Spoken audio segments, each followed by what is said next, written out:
Hogyan vezetünk valakit Jézushoz? Pillancsunk bele Jézus arcába. Vajon mit olvasunk le Jézus arcáról? Máté 17:1-2. És 6 nap múlva magához vette Jézus Pétert, Jakabot és ennek testvérét Jánost, és felvitte őket magukban egy magas hegyre. És elváltozott előttük, és az ő orcája ragyogott, mint a nap, ruhája pedig fehér lett, mint a fényesség. És Jézus arca még ma is úgy ragyog, mint a nap. Tündököl igazsággal, ragyog szépséggel, ragyog szeretettel. Csak rá kell függesztenünk szemünket naponta, órák hosszat. A világ szemei előtt nincs szépség Jézus arcában. A világ reményéből idézem.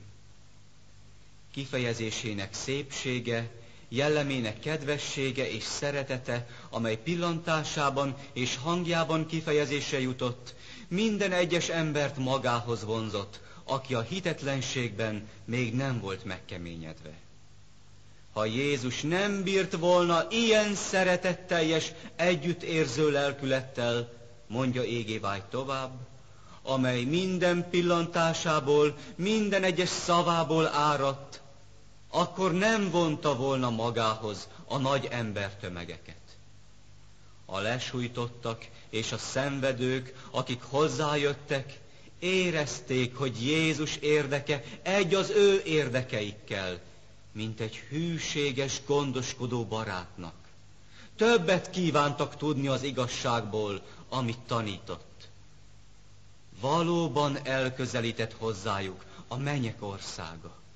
Vágyódtak közelségében maradni, hogy szeretetének vígasza mindig velük maradjon.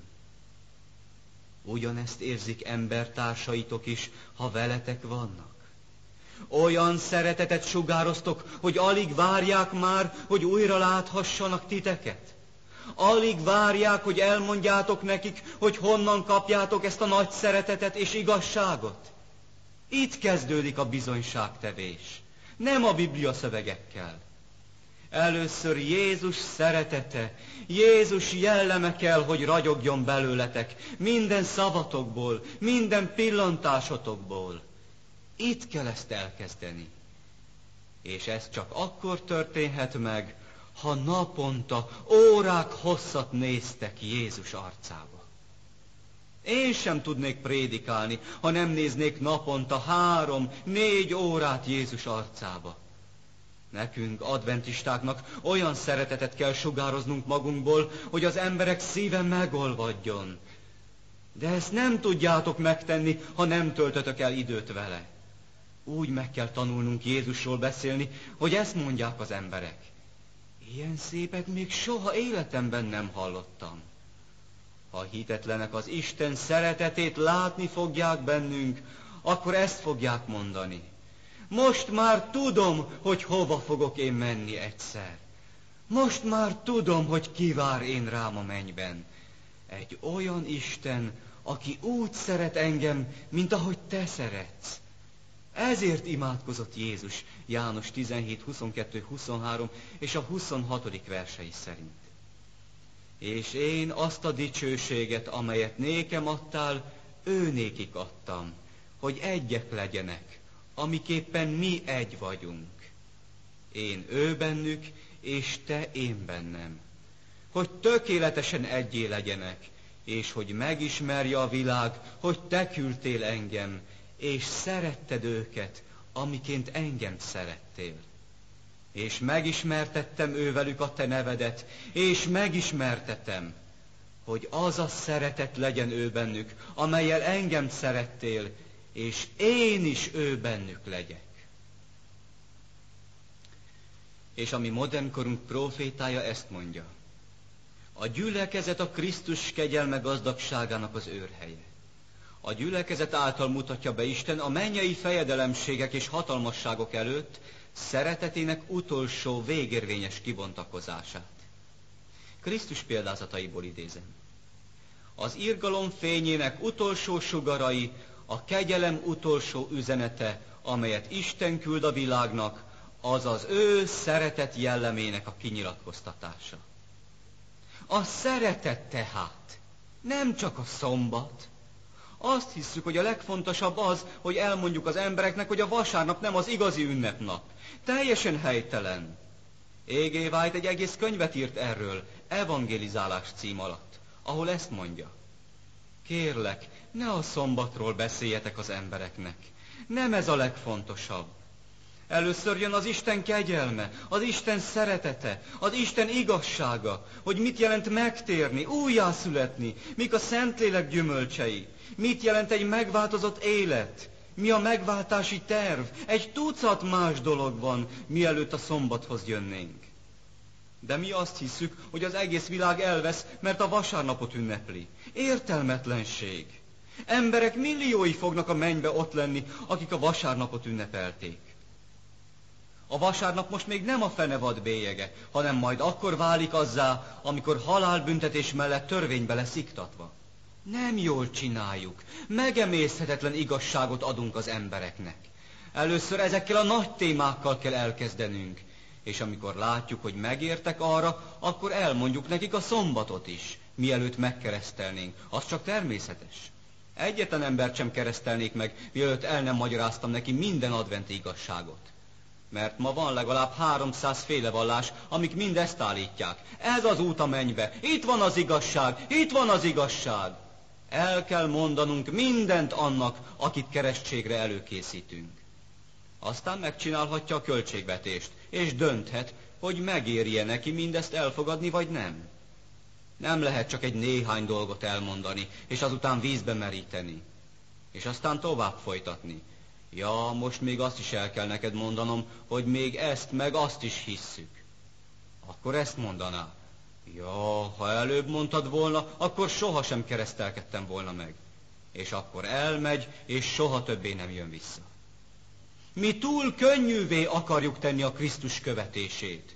Még mindig nem tanultuk meg, hogy Krisztus mindig megnehezítette azt. A gazdag ifjúnak ezt mondta. Menj, add el minden vagyonodat, és úgy kövess engem. Majd máskor ezt mondta.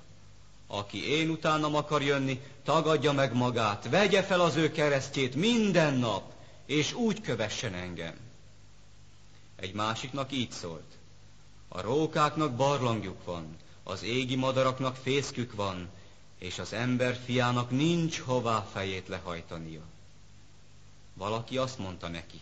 Engedd, hogy először eltemessem az én halottamat. És Jézus így válaszolt neki. Hadd temessék el a halottak az ő halottaikat, te pedig kövess engem. Aztán, ha valaki én hozzám jön, és meg nem gyűlöli az ő atyját, anyját, feleségét és gyermekeit, fiú és nőtestvéreit, sőt még a maga lelkét is, nem lehet az én tanítványom. Krisztus ilyen nehézzé tette az ő követését. Minket mindig a számok érdekelnek, a kvantitás a kvalitás helyett. Sokkal jobb 5-öt keresztelni, akik valóban mindent számításba vettek, és mindent készek áldozni, hogy ezt a pompás üzenetet elfogadják, mint hogy 50-et, akik egyáltalán nincsenek elkészülve. Menjünk tovább. Olvassuk el Jelenések 18:1-et. És ezek után láték más angyalt leszállani a mennyből, akinek nagy hatalma volt, és a föld fény lett annak dicsőségétől. Kedves testvérek, ez a fényesség a Jézus Krisztus jellemének a teljes kibontakozása az ő gyermekeiben, benned és bennem. De ez azt követeli, hogy az ego meghalljon. Korintus második levele 4:10. Mindenkor testünkben hordozzuk az Úr Jézus halálát, hogy Jézusnak az élete is látható legyen a mi testünkben. Róma 7:4. Azért, atyám fiai, ti is meghaltatok a törvénynek a Krisztus teste által, hogy legyetek máséi. Először az ördögéi voltunk, de most megváltozott, most Jézus a mi kedvesünk. Legyetek máséi, azéi, aki a halálból feltámasztatott, hogy gyümölcsöt teremjünk Istennek. Milyen gyümölcsöt? A Szentlélek gyümölcsét, szeretet, öröm, béke, és a többi. Azon kívül milyen gyümölcsöket? Ugyanazokat, amik egy férfi és egy nő házasságából következnek. Gyermekeket, megtért embereket, és ezt az Úr meg fogja néktek adni, ha a Szentlélek gyümölcsét felmutatjátok. Jézus mondta, aki én bennem marad, és akiben én maradok, az terem sok gyümölcsöt. Erre vár Jézus. Márk 4:29. Mihelyt pedig a gabona arra való, azonnal sarlót ereszt rá, mert az aratás elérkezett. Tehát Jézus ránk vár. Mi mindig azt mondjuk, hogy mi várunk Jézusra, pedig ez fordítva van. Jézus vár ránk. A tolvaj hallotta a kereszten Jézust imádkozni. Atyám, bocsáss meg nekik, mert nem tudják, hogy mit cselekednek. És villámlásszerűen meglátta Isten szeretetét Jézusban visszatükröződni. Ezt mondhatta magában. Csak Isten fia tud ilyen módon meghalni. Hirtelen meglátta, hogy senki más nem képes ilyen kínokat átélni, és közben az ő ellenségeit szeretni. És ez a tolvaj abban a pillanatban megtért. A tárzuszi Saul hallotta István szavait, mielőtt István meghalt. Uram, ne tulajdonítsd nekik ezt a bűnt. És Saul soha többé nem tudta elfelejteni ennek a fiatalembernek az ellenségei iránti szeretetét. És Saul Istent látta Istvánban, azért ragyogott István arca. Krisztus volt az, aki Istvánból sugárzott. És Saul látta ezt, és soha többé nem tudta elfelejteni, hanem hamarosan ő is megtért. A Damaszkusz felé vezető úton aztán átadta magát Jézusnak. Aztán Rómába hurcolták, és az őrökhöz láncolva vezették az utcán. De ahelyett, hogy elkeseredett volna, és panaszkodott volna, szolgált, és segített a római katonáknak, akik körülötte voltak, akikhez oda volt láncolva. Mindaddig, amíg a római katonák, akikhez oda volt láncolva, ezt mondták. Még soha életemben nem találkoztam egy ilyen önmegtagadó, szeretetteljes emberrel, mint ez a Saul itt. Nem akarok tovább hozzá láncolva lenni, hanem én is keresztény akarok lenni, mint ő. Így tértek meg emberek. Ezért kezdem így óránkat, hogyan vezetünk valakit Jézushoz. Mert közülünk mindenkinek először Jézust kell visszatükröznie, különben beszélhetünk, amíg berekedtünk, és az emberek csak ezt fogják mondani. Orvos, gyógyítsd meg először magadat. Mit jelent ez? Használd fel először magadon azt, amit szeretnél, hogy tőled elfogadjak. Mert te sem változtál meg. Ezért nincs eredmény. A bizonyságtevés a térdeinken kezdődik, és a Bibliának olyan mértékben való tanulmányozásával, hogy Jézus arca visszatükröződjön bennünk. 3 gyülekezeti tag jött hozzám a nyugati partokról. Bevezettem őket a lakásomba, és ők mondták. Mi nagy vállalatoknak az igazgatói vagyunk. San Franciscóban hallottunk téged prédikálni, és hirtelen arra jöttünk rá, hogy mi nem ismerjük Jézust. Mi vagyunk a 3. generáció, akik adventisták vagyunk, de nem érezzük, hogy kapcsolatunk lenne Jézussal. Kétségbe vagyunk esve. Összebeszéltünk 3-an, hogy repüljünk el Emilióhoz. Talán ő segíthet nekünk. És most itt vagyunk. Mondd, milyen tanfolyamot kell vennünk? Talán nem adakozunk eleget? Vagy mit kellene tennünk, hogy közelebb kerüljünk Jézushoz? És én mondtam, ez nem olyan dolog, amit tanfolyamokkal vagy pénzzel el lehetne érni, hanem csak egyet kérdezek tőletek. Mennyi időt töltötök el naponta Jézussal? Összenéztek, és az egyik ezt mondta. Én megmondom őszintén, nagyon keveset, mert nekem semmi időm nincs. A másik is mondta. Én megpróbálok még úgy 11 óra után munkám befejeztével az ágyban a Bibliámból olvasni, de legtöbbször 3-4 perc múlva már elalszom a Bibliával a mellemen. túl fáradt vagyok tovább olvasni. A harmadik is mondta, vagy 10 percet tudok vele naponta eltölteni. És én mondtam, ha én is úgy élnék, mint ti, akkor nekem sem volna nagyobb összekötetésem Jézussal. Mert az Istennel való szerelmi kapcsolat időt vesz igénybe. Adjatok neki időt, időt! De aztán kérdeztem, milyen az időbeosztásotok? És megtudtam, hogy 6:30 körül felkelnek, gyors vonatra ülnek, hogy San Franciscóba beutazzanak. Ott vannak 9 órára, és dolgoznak este 6-ig. Újra vonatra ülnek, de még munkát visznek magukkal haza, és otthon tovább dolgoznak. Mindegyik $50,000 felül keres. De mondtam nekik, közben meg elveszítitek a saját lelketeket, az örök életet. Egy megoldás van. Mondjátok fel az állásotokat. Hagyjátok abba ezt a munkát. Mit mondasz? Adjátok fel ezt a munkát. Meghaltok ezen a helyen. Nem jó állás ez nektek. Mit értesz ez alatt? Azt, hogy sokkal jobb, ha egy kisebb pozíciót vállaltok, talán csak a felét, vagy még kevesebbet kerestek, de lesz időtök Jézusra, és hogy ő vele dolgozzatok, hogy az ő országát építsétek, nagyobbítsátok a ti bizonyságtevésetek által, mint hogy 14 órát dolgoztok naponta a vállalatotoknak, lelkileg pedig teljesen kiaszottok. Az egyik ezt mondta. Igen, valóban egy reális, józan módon tanácsoltál bennünket. Összenéztek, és az egyik mondta, én meg is teszem. A másik is mondja, én is megteszem. De a harmadik csak csóválta a fejét. Nem, ezt nem tudom megtenni. Ez túl messzire megy. És a kettő felmondott az igazgatósággal. Természetes, rögtön magukra vették a kereszt szégyenét. Igen kellemetlen volt számukra. Családtagok, barátok, munkatársak mind azt mondták nekik, nagy buták vagytok, hogy csinálhattatok ilyesmit?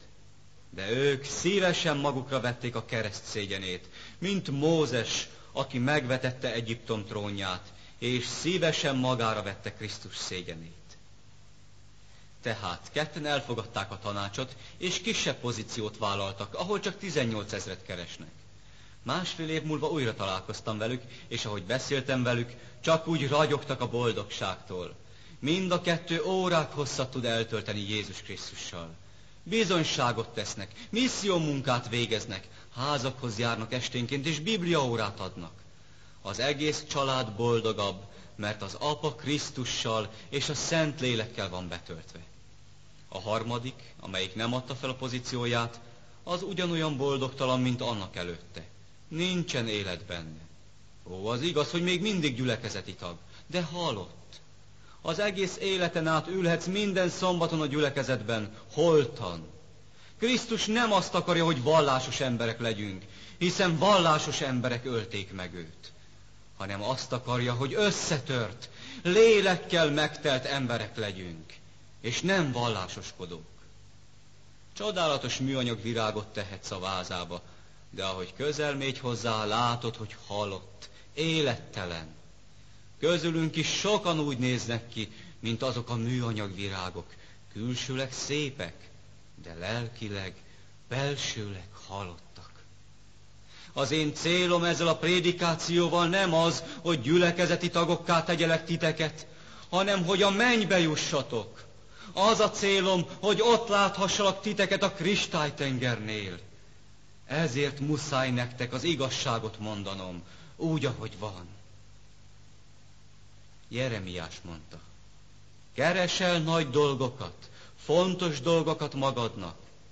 Egy nagy karriert? Ne keresd!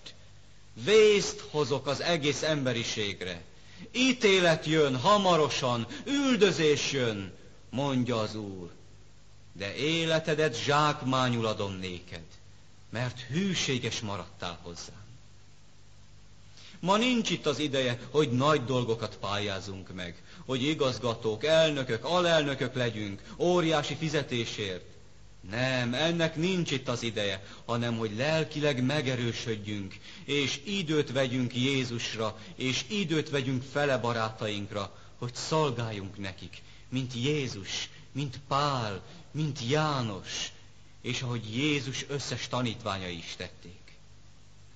Pünkös tüze a szeretetnek egy égő tüze, és az embertársainkkal való együttérzés.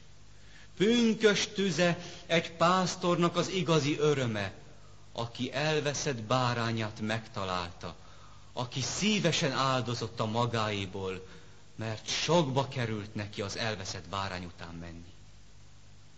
Ez időbe kerül neked, szenvedésbe kerül neked, energiádba kerül neked, és pénzbe kerül neked. Én tudom, mit jelent egy évig, sőt 2 is együtt tanulni egy emberrel, segíteni neki mindenféle kérdéseiben és kételjeiben, és aztán látni, ahogy végül megkeresztelkedik, és Jézust követi. Ez időt és energiát igényel, de ez a legnagyobb öröm. Ezért mondta Pál: mind a görögöknek, mind a barbároknak, mind a bölcseknek, mind a tudatlanoknak köteles vagyok szolgálni, az evangéliumot hirdetni. Róma 1.14. Jaj nekem, ha az evangéliumot nem hirdetem. Korintus első levele 9.16. Ezt mondta Isten Ézsaiás által nekünk. Ti vagytok az én tanúim. Ezek nem a prédikátorok, ezek ti vagytok, a tagok. A prédikátorok csak kiképeznek benneteket. Ezeknek nem is kellene tulajdonképpen végezni a munkát. Egy igazgató, akinek 100 alkalmazottja van, 100 eladója, csak nem megy elárusítani, hanem tanítja az eladókat, hogy jól ismerjék produkcióikat, és hogy jól el tudják adni. Aztán vezeti őket.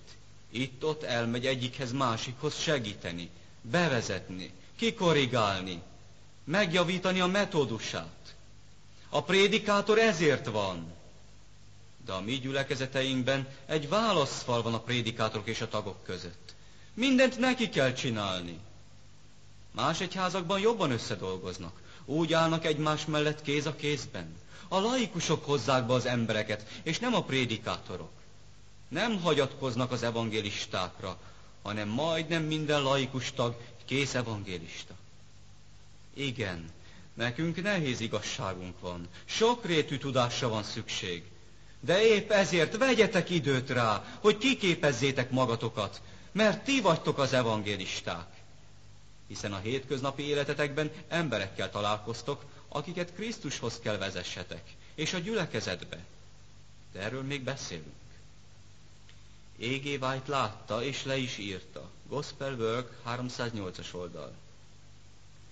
Az Úr műve nem tud befejeződni mindaddig, még laikusok és prédikátorok nem egyesülnek a lélekmentésben.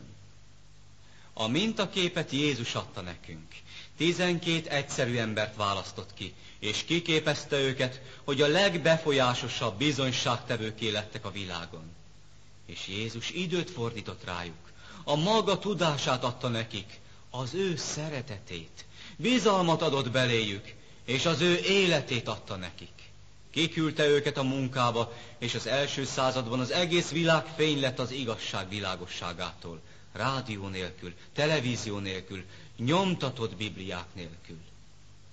És a mag, ez a 12 tanulatlan laikus volt, de megtelve Isten lelkével. A.G. White mondta: a világot nem a prédikációk győzik meg, hanem ahogy a laikusok élnek. A prédikátorok a szószékről az evangéliumot elméletileg adják, de a praktikus Isten szerinti életet a gyülekezeti tagok demonstrálják. Ők az evangélium őrei. Tehát, hogyan vezetünk valakit Krisztushoz? Először is, hol teszünk bizonyságot? Mindenütt.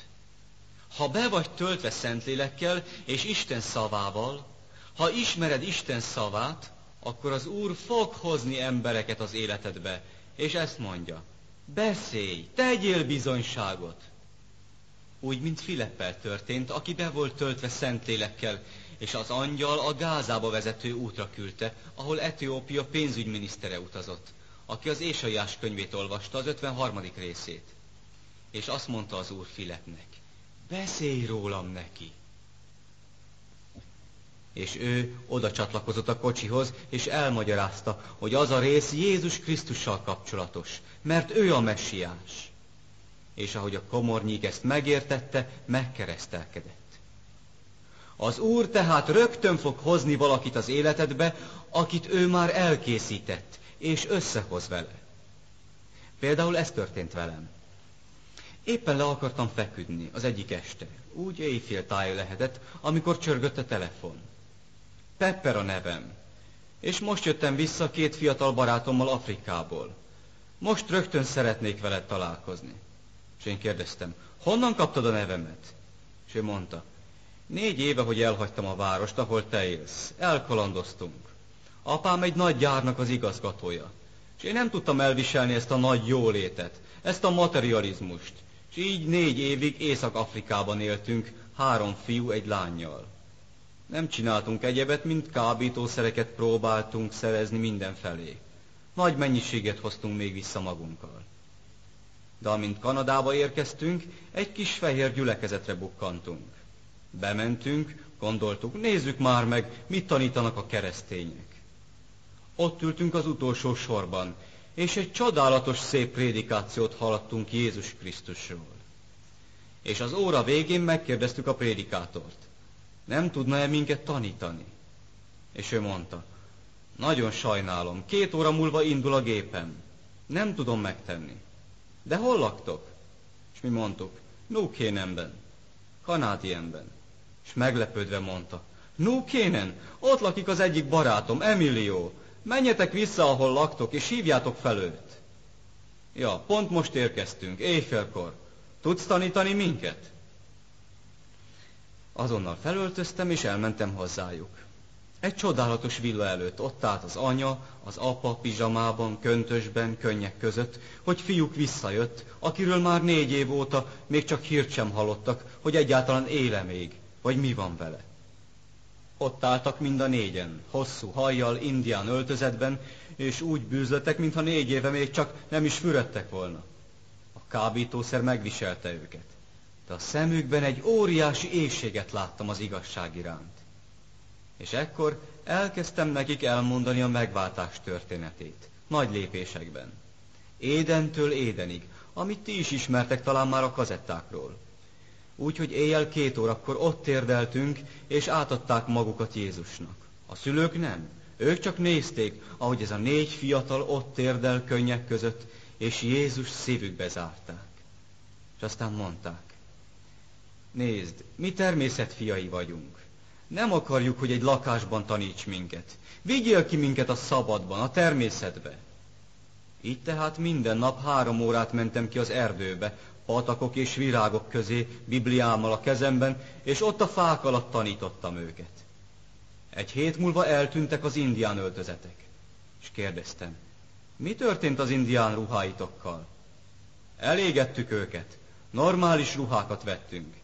És egy másik dolog, nem nyúlunk hozzá tovább ehhez a lányhoz. Egy másik helyiségben alszik. Felhagytunk az erkölcstelen élettel. Még nem is beszéltem erről. Aztán a következő hétre le volt nyírva a hajuk, teljesen normálisra. Pedig egy szót sem szóltam nekik erről. Mindent a Szentlélek tett, ahogy én előttük Jézust mind szebben és szebben lefestettem. Aztán ezt mondták. $100,000 értékű kábítószerünk volt. Azt mind elégettük, nem nyúlunk többet hozzá. 6 hónap után megkeresztelkedtek. Az Andrews Egyetemre járnak. Az egyik most fejezte be, prédikátor lesz. A másik még tanul, és a lány az egyik szanatóriumunkat vezeti. Kiképeztette magát teljesen az égé vált egészségügyi tanítása alapján. Mindegyik Krisztusban van, és elfogadták ezeket a gyönyörű igazságokat. 3 kötek $100 jöttek a keresztségükre, és mondták, ez a gyülekezeté, több mint $30,000 volt, ami a kábítószer kereskedésükből visszamaradt nekik. És mondták, ezt a pénzt nem akarjuk megtartani, hanem Jézusnak adjuk. És szegényekké lettek. Minden dollárt odaadtak, és csodálatos életet élnek. Tehát az Úr oda vezeti ezeket az embereket hozzátok. Egy másik eset.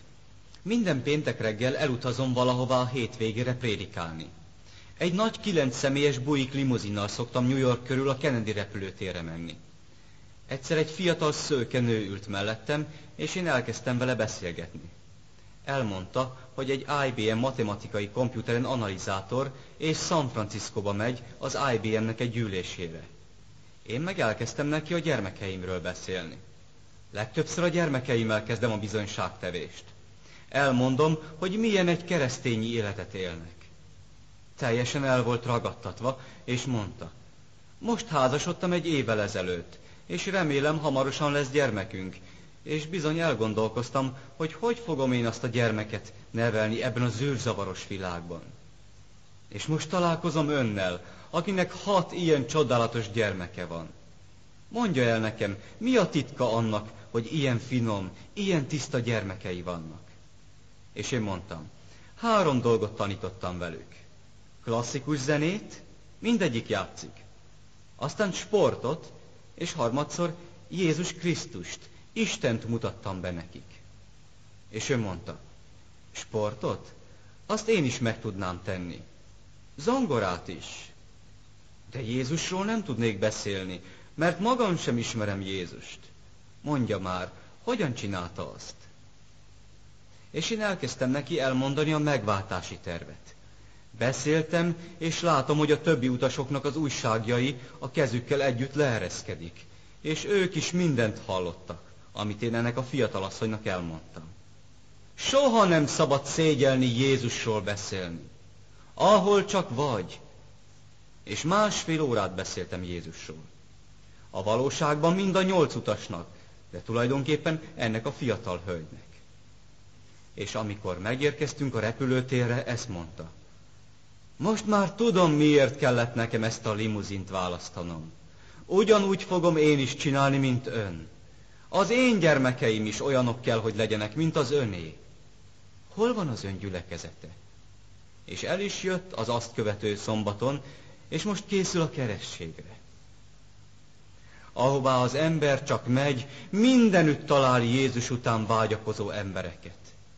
Sajnos mi, adventisták, sokszor azt a hibát követjük el, hogy elkülönítjük magunkat a társaságoktól. Visszahúzódunk az emberektől. Úgy megsértettek, úgy lehurrognak, olyan szörnyű neveket mondanak ránk, hogy félünk az emberektől. Ez nem jó. Jézust is sértegették, és mégis ő volt a legtársasabb lény. Elment a farizeusokhoz, és elment a szaduceusokhoz. Ma a farizeusok a fundamentalisták, a szaduceusok pedig a liberálisok. Ő mind a 2 csoporthoz elment. Elment a bűnösökhöz oly sokszor, hogy azt mondták róla, hogy ő egy borívó. Mária Magdalénával leállt társalogni. Valószínű azt híreztelték, hogy viszonya van vele. Ő nem törődött mindezzel, nem érdekelte az ő hírneve. Ő tudta, hogy az ő Atya az égben tudja, hogy csak azért foglalkozik azokkal az emberekkel, mert megmentő szeretettel szereti őket, és az igazságra akarta elvezetni őket. Nekünk is foglalkozni kell az emberekkel. Nem szabad egy adventista gettóban élnünk. Ezt nem szabad. Hogyan akarunk embereket megmenteni, ha elkülönítjük magunkat, ha elzárkózunk? Nekünk kell a legkedvesebb, legtársaságibb lényeknek lennünk. Sőt, más keresztényekkel, más egyházbeliekkel is foglalkozni. Ne féljünk más egyházak nagy evangelizációs összejöveteleire elmenni. Ha például Billy Graham vagy más nagy evangélista városotokba megy, ti is menjetek el, és dolgozzatok együtt vele. Nem szervezetileg, hanem egyénileg. De ha nem dolgoztak együtt vele, tudjátok, hogy hogyan magyarázzák azt? Úgy, hogy mi nem hisszük az evangéliumot. Így fogják magyarázni. Egy szörnyű nevet kaptunk, az, hogy legalisták vagyunk, de csak azért, mert nem ismernek minket. Úgy elkülönítjük magunkat, hogy valóban fáradtságba kerül, hogy megismerjenek minket. Segíteni kell nekik, hiszen 80%-ban mi is azt hisszük, amit ők. Az, hogy a halottak állapotát meg a szombatot nem ismerik, az nem jelenti azt, hogy elvesznek. A hangos kiáltás alatt minden igaz hívő ki fog jönni. De most kell megbarátkozni velük, és elmondani, hogy mi mit hiszünk. Egy ilyen nagy evangelizációs összejövetelen vettem részt egyszer New Yorkban. Megkértek, hogy az egyik előadás után imádkozzak. 10 percem volt az imádkozásra. Közülük az egyik prédikátor, ahogy imádkozni hallott, ezt mondta: így még sohasem hallottam embert imádkozni. Én nem ismerem így Jézust, mint te. Szabad volna tőled imádkozni tanulni? És aztán heteken keresztül minden héten egyszer találkoztunk és imádkoztunk együtt. És aztán azt mondta: most már szeretném veled a Bibliát is tanulmányozni. Aztán elkezdtem vele a Bibliát tanulmányozni. 6 hónappal később megkeresztelkedett, feleségével és 2 fiával együtt. Most ott van az egyetemünkön, hamarosan végez, és átveszi az egyik gyülekezetünket. Ja, ha nem mentem volna el ezekre az evangelizációkra, akkor Jack McFarlane, ez az ember nem lenne ma adventista prédikátor. Könnyékig bele kell merülni, és az emberek közé keveredni. Nem úgy barátkozni velük, hogy megszeressük az ő bűneiket, természetes, hogy nem. A bűnöst szeretnünk kell, de az ő bűnét gyűlölni. Ezt teszi Isten. És most megint történt egy hasonló eset. Egy néhány adventista meghívott egy luteránus papot Pennsylvániába a hétvégi prédikációmra. Ő eljött, csak úgy kíváncsiságból. A végén ezt mondta: tanulmányozhatnám én is ezt?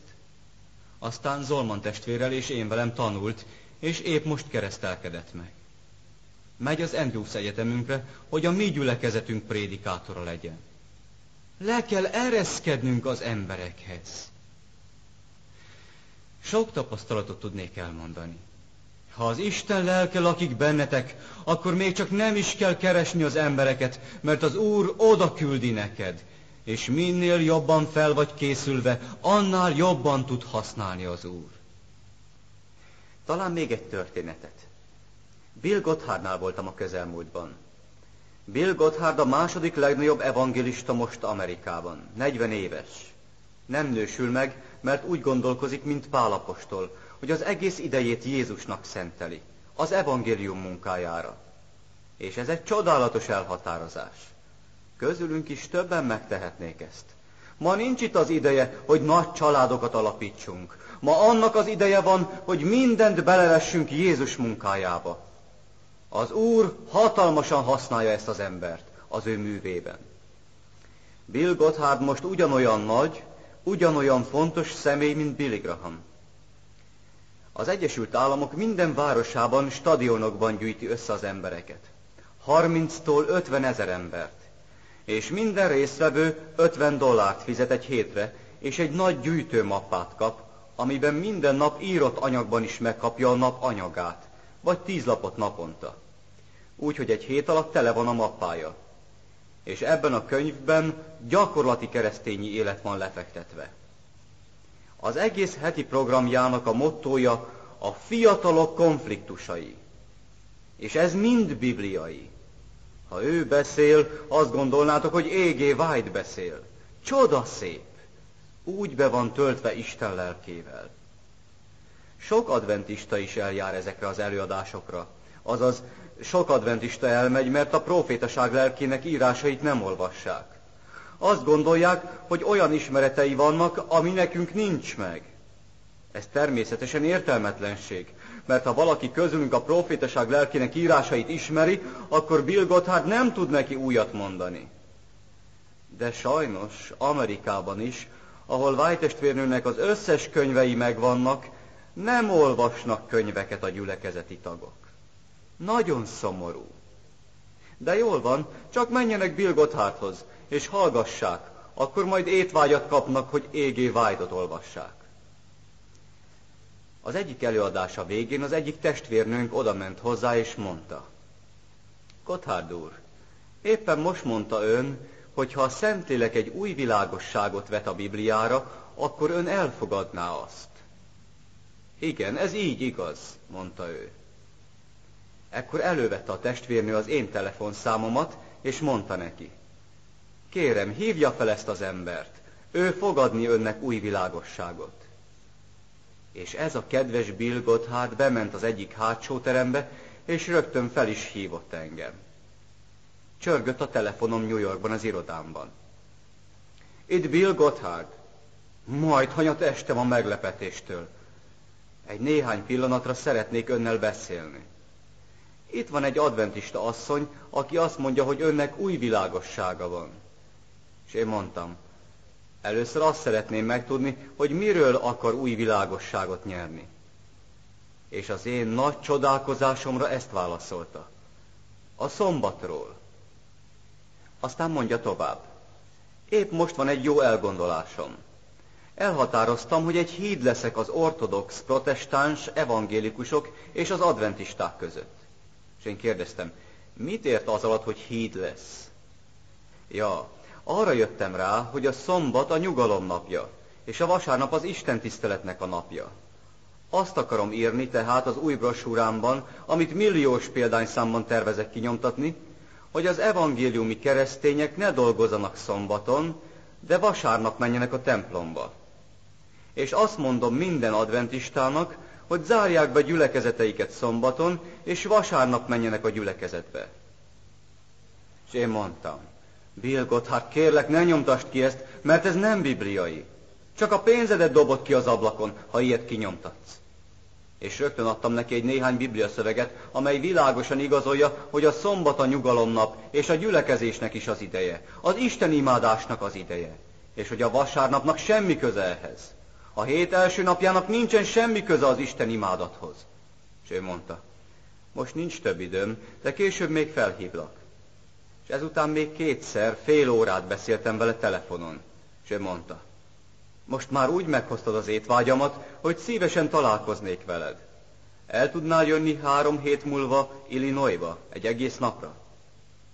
Ott van neki egy nagy organizációja, mint Billy Grahamnak, és minden pénzét, havonta milliókat, ami befolyik, evangelizációkra használja. És mondta, megígérem, hogy senkit sem fogadok, sem telefont fel nem veszek azon a napon, hanem reggel 8-tól este 8-ig fogom veled a Bibliát tanulmányozni. De készen kell lenned bebizonyítani nekem a Mózes első könyvétől egészen a Jelenések könyvéig, hogy a szombat az Úr napja, és hogy nem csak nyugalomnap, hanem az Isten tiszteletnek is a napja. Jól van. 3 hét múlva Zolman testvérrel elmentem hozzá. Először én mondtam el 1 óra alatt az élettörténetemet, hogy Bill Gotthardnak a szíve megnyíljon, hogy meglássa, hogy én keresztény vagyok, és hogy meglássa Isten vezetését az én életemben, hogy hogyan jutottam erre az igazságra. Aztán Zolman testvér mondta el az ő élettörténetét egy másik órában, és ezután már el volt készítve a talaj, ahogy látta, hogy Jézus kormányoz bennünket. Elérzékenyültem, mondta, milyen csodálatosan vezetett benneteket az Úr. Az én apámnak is hasonló a története. Ugyanígy szenvedett. És én az én apámnak vagyok a gyümölcse, aki oly sokat szenvedett Krisztusért. Most már látom, hogy igazi keresztények vagytok. Most pedig kezdjük el a szombattal. És elkezdtük. Minden 10 percben megállított, és mondta, remeg az én szívem, mert a Szentlélek mondja nekem, hogy ti az igazságot mondjátok nekem. Mindent felírt, és 7 óra múlva ezt mondta. Nem kell, hogy tovább beszéljetek. Letérdepelt, és csodálatosan imádkozott. Könnyekkel a szemében mondta, köszönöm, Uram, hogy elküldted hozzám ezt a 2 embert, a legfontosabb órában. Egy óriási hibát követtem volna el, ha kinyomtatom a könyveket. Elfogadom a szombatot, mint a te szent napodat, és ezentúl szombaton naplementől naplementig imádni foglak téged. Aztán kért minket, imádkozzatok értem. Minden munkatársam ellenem lesz. Egy óriási harcom lesz a munkatársaimmal és a bátyámmal, aki az összes összejöveteleimet organizálja. Még nem tudom, hogy hogyan és miként fogom tudni ezt a nagy igazságot is hirdetni. Bill Gotthard minden nap 3 órát beszél, és ezen kívül még tanít. Szombaton és vasárnap pedig egész nap 8 órát állott és prédikál. Általában 30 000 ülnek előtte mappájukkal és jegyzetelnek, és minden egyes szöveget egy nagy filmvászonra kivetítve lehet látni. Felettébb érdekesek az előadásai. Legutóbb én is ott voltam New Yorkban az előadásán egy péntek este. Körülbelül egy fél órával a naplemente előtt bejelentette. Most pedig énekeljünk, mert hamarosan megkezdődik az Úrnak a napja. És amíg énekeltek, ő kiment, egy világos szürke öltönyben volt, és visszajött egy szép fekete öltönyben, fehér ingben és fekete nyakkendőben, és mondta, most kezdődik az Úrnak a napja. Köszöntsük őt imával. Így tett bizonyságot nyilvánosan egész Amerika előtt. Tehát Isten gyermekei, úgy, ahogy ezt A.G. White mondta, sokkal többen vannak kint, mint a mi gyülekezetünkben. Millió számra vannak igaz keresztények, akik új igazságokat elfogadnak. De nekünk meg kell erőltetni magunkat, hogy megismerjük őket, nem pedig elzárni magunkat, elkülönülni, mint egy adventista gettóban. Nem kell félnünk laikus tagokat kiküldeni a világba, hogy összebarátkozzanak velük. Ha tudják, hogy mit hisznek, akkor nincs veszély, hogy elveszítjük őket. Ha alaposan kiképzik őket prédikátoraink, akkor másokat is hozzánk hoznak, nem pedig fordítva. Tehát küld az Úr embereket hozzátok, ha készek vagytok rá. Ez az első.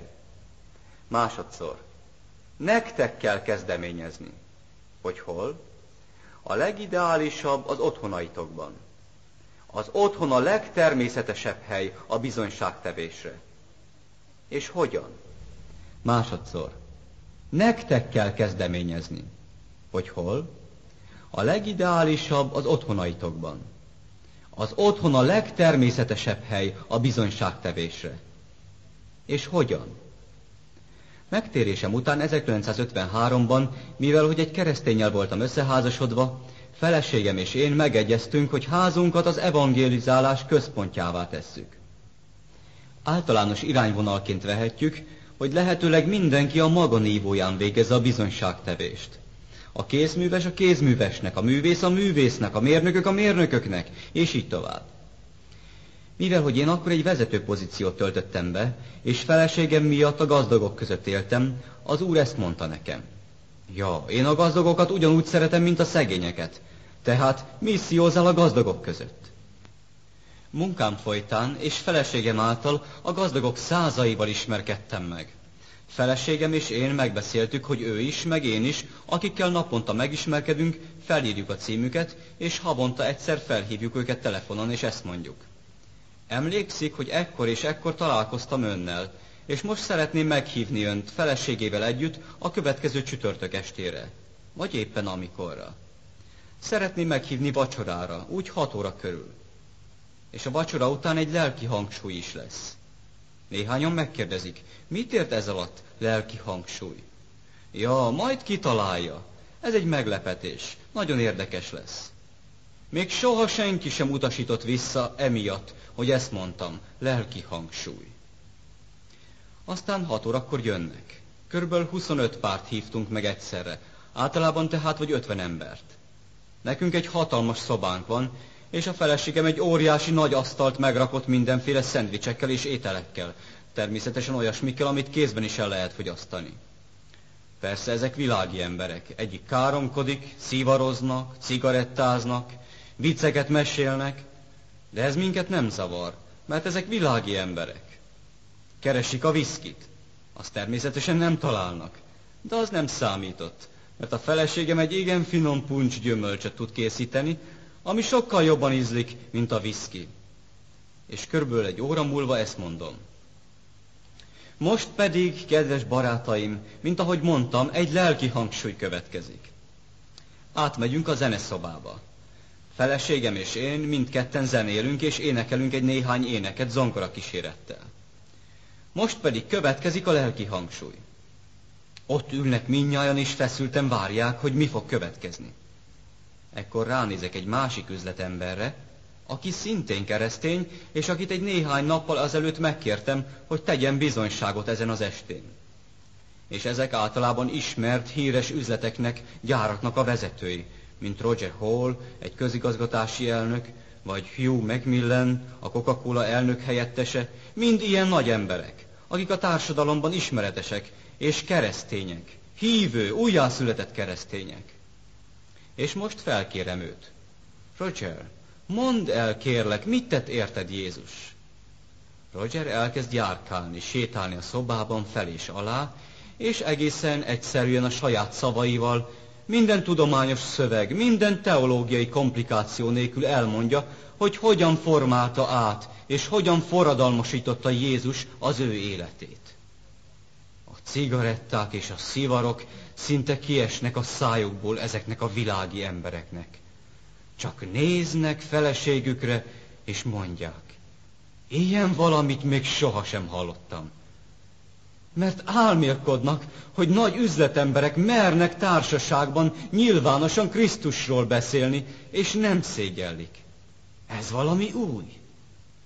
És az a különös még benne, hogy most megbarátkoztak velünk az evés által. Mert tudjátok, ha valakivel együtt eszik az ember, rögtön barát lesz vele, és rögtön keresztnéven szólítottuk egymást. Minden formalitás, minden hidegség eltűnik. Legalábbis Amerikában így van. Európában talán ez egy kicsit nehezebben megy. Tehát itt nincs prédikátor, és nem is egy templomban ülnek, hanem kényelmesen egy szobában, és nagy társulatoknak a vezetőit hallják Krisztusról beszélni. Csak 10-15 percet beszél. Aztán odaszól feleségének. Rózsikám, állj fel most te, és mondd el barátaidnak, hogy mit tett te érted Jézus. Egy asszony szemszögéből. Aztán ő áll fel, és 15 perc alatt elmondja, hogy hogyan változtatta meg őt Jézus, a férjét és a gyermekeit, baráti körüket. És az asszonyok csak ámulnak és bámulnak. És aztán mondom, nos, vannak-e kérdéseitek ehhez a két emberhez? És ők tele vannak kérdésekkel, csupa gyakorlati kérdések. Nem szégyelik magukat, nem húzódoznak, és olyan egyszerű kérdéseik vannak sokszor, hogy egy gyermek is megválaszolhatná. Tudjátok, mi egy olyan világban élünk, hogy sok tanult, sok doktor sem tud semmit a Bibliából és a megváltási tervből. Egy olyan világban élünk, amely éhséget szenved az Isten szava hiányában. Le kell ereszkednünk az ő nívójukra, és az ő egyszerű kérdéseiket egyszerűen megválaszolni. És ezek a kérdezgetések legtöbbször eltartanak éjfélig is.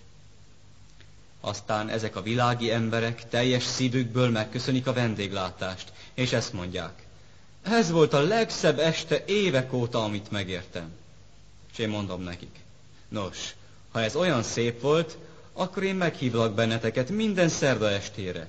Mert 8 órakor a vacsora után az egész éven keresztül feleségem és én barátainkkal Isten szavát tanulmányozzuk. És elközül a 25 pár közül 5-10 vagy ennél is több, tehát vagy 25 ember ezt mondja. Szerda este? Jó, mi jövünk szerda este. Aztán a következő szerdán el is jönnek. Feleségem egy szép új fordítású Bibliát ajándékoz nekik. Sok szép új fordítás van angol nyelven. Leülünk a szobában körben, mindenkinek kezében van a Biblia. Röviden imádkozok, és mondom. Például James, akinek először van Biblia a kezében. James, nyisd ki a Bibliát ezen és ezen az oldalszámon. Ők nem tudják, hogy hol van a János evangéliuma, vagy a Zsoltárok, tehát kezdjed olvasni. Én olvassam? Kérdezi. Igen, olvassad. A Biblia minden ember számára íródott. És akkor elkezdi olvasni. És én kérdezem. James, mit gondolsz, mit jelent ez? Nekem fogalmam sincs. Nem vagyok én pap, vagy teológus. Ó, ez nem papoknak és teológusoknak íródott, hanem minden embernek. Próbáld csak megérteni. És akkor megpróbál valamit mondani. És több, mint valószínű valami egészen rosszat. És én mondom, ja, erre még nem is gondoltam. De talán jelentheti azt is. És szépen tapintattal, szeretettel kikorrigálom, és elmagyarázom ezt a Biblia helyet. És ő mondja, ez igazán érdekes, szép. Aztán a következő, és megint a következő. És az este folyamán mindenki olvassa a Bibliát, sokan életükben először. És megpróbálja a saját gondolatai szerint megérteni. A hitpontok, azok mind automatikusan napvilágra jönnek. Egyáltalán nem kell őket előre megszervezni. Ajánlatos először a János evangéliumával elkezdeni, aztán az apostolok cselekedeteit, aztán a római levelet, és így tovább. 2 családdal kezdtük el 1953-ban, és 8 év múlva 200-an voltunk. Úgyhogy templomot kellett keresni, mert a nappali szobán kicsi lett. Így megalapítottuk a presbiteriánus gyülekezetet Nukénemben. A 4 alapító közül az egyik én vagyok. Az én nevem még mindig ott van. Még mindig abban reménykednek, hogy visszamegyek. Még mindig nem hiszik, hogy egy meggyőződött adventista vagyok. Még mindig remélik, hogy visszakapnak engem. Persze nekem semmi szándékom nincs, sőt, ellenkezőleg azt akarom, hogy az egész gyülekezet hozzánk jöjjön. Ezt a fajta evangelizálást ti is meg tudjátok tenni.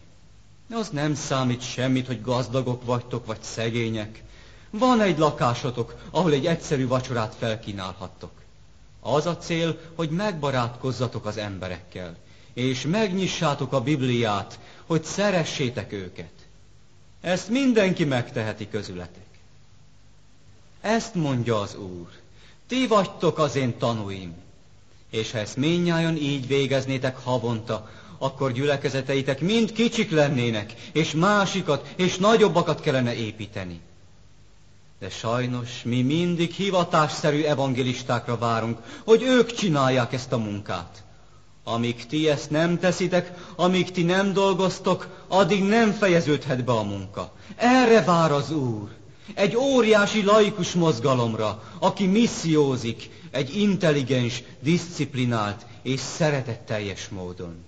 Készüljetek fel, kezdjétek el a következő hónapban meghívni barátaitokat, és vezessetek be egy ilyen vagy hasonló programot. A harmadik módszer az, hogy a rádió és televízió előadásokon keresztül talált érdeklődőket felkeressük. Amelyik címről bejön egy levél, a címhez legközelebb lakó gyülekezeti tagok veszik fel az illetővel a kapcsolatot. Minden héten megkapják a gyülekezetek az új neveket. Kiosztják a testvérek, a laikusok között, akik meglátogatják és megtanítják őket. Igen nagy segítséget nyújtanak ma a tanításhoz a hangszalagok, a bibliatanulmányokkal, evangelizációs előadásokkal és egyéb rádió és televízió programokkal. Ez folyik most, és 7-8 hónap múlva készen vannak a keresztségre. Az utolsó metódus a házról házra való járás. Ez azonban nehéz. Nekünk van egy programunk, ami így zajlik le. A szombat délelőttöt a gyülekezetben töltjük együtt. A prédikátor egy ébresztő prédikációt tart, ami feltüzel bennünket. Aztán együtt eszünk, és legtöbbször az egész szombatot együtt töltjük. Mindenki hoz valamit, összetesszük és eszünk. Aztán visszamegyünk a terembe, és a prédikátortól kapunk egy spirálfüzetet, amiben benne van a város térképe és az utca külön kinagyítva, ahol dolgozni fogunk. Minden név fel van írva, körülbelül 10 családnak a címe. És kettessével egy férfi, egy nő kap egy utcát vagy egy fél utcát. És a prédikátor mondja: a következő 2 órában elmentek ezekbe a házakba, bekopogtok, és megpróbáltok ezekkel az emberekkel megismerkedni. És mi alatt mi megyünk, az idősek és a betegek, akik nem tudnak menni, a gyülekezetben maradnak és imádkoznak ez idő alatt, hogy a Szentlélek megáldjon minket, és vezessen. Az első szombaton, az első alkalommal, amikor az ajtóhoz érünk, és becsengetünk, ezt mondjuk: mi az adventista egyháztól jöttünk, és az egész község vagy falu számára egy szolgálatot szeretnénk tenni. És ez a szolgálat kiterjed a testre, a lélekre és az értelemre. Mi elkezdjük a testtel. Kiveszünk a táskából egy nagyon szép színes iratot, ami a kábítószerekről tájékoztat, és mondjuk: nem egy szörnyű probléma ez manapság, különösen a fiatalok körében. És itt minden kábítószer neve fel van sorolva, ami csak létezik. A közismert neve és a gyógyászati neve, valamint a testre gyakorolt szörnyű hatása, és az orvosság, amivel gyógyítják. A füzet hátlapján pedig 5 levél, 5 fiatalnak a levele olvasható, akik már majdnem tönkretették magukat, de aztán megtértek, és ők leírják, hogy milyen hatással volt testükre, lelkükre és értelmükre.